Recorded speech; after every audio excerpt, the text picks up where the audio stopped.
So someone tried to scam us out of 2,000 books. Here's what happened. And for context, this is purely for educational purposes so that you have a little bit more ammunition when it comes to identifying these schemes and scams that are going to come out of the woodwork. So let's get into it.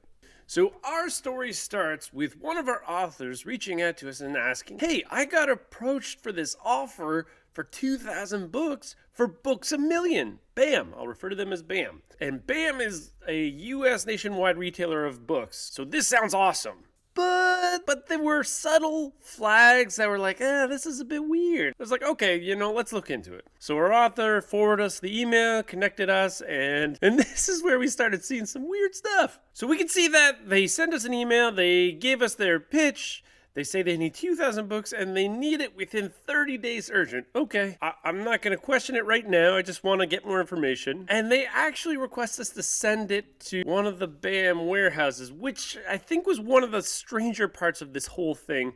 Anyway, so they go on to saying there's a 100% guarantee and that they guarantee to sell all of the books no matter what, blah, blah, blah.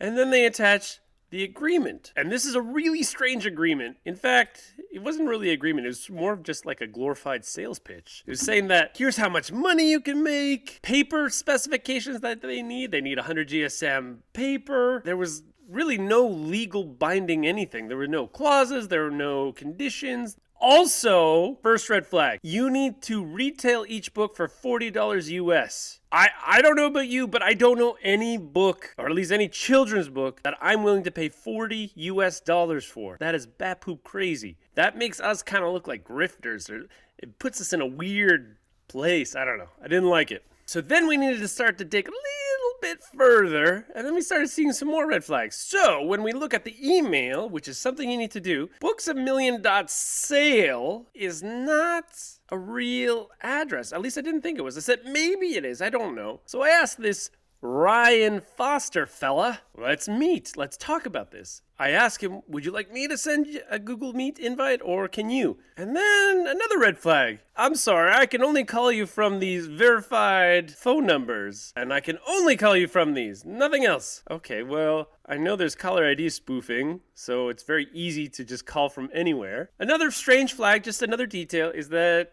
he required a PST time zone. And the Booksamillion warehouse is not in that time zone. Totally fine, maybe it's from a call center.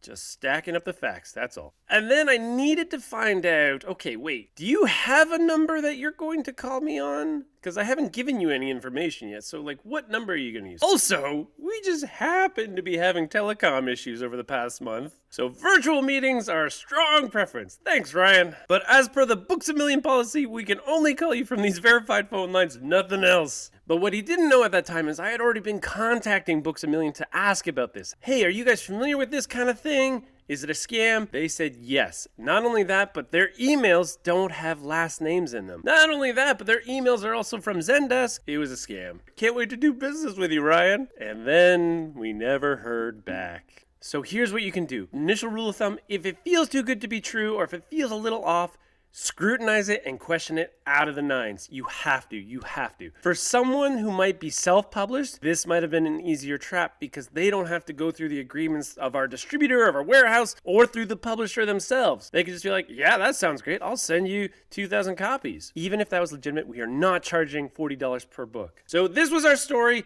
I hope it was helpful. Also, Booksamillion, thank you for your support. Your representatives were super helpful in identifying different holes in this little scam.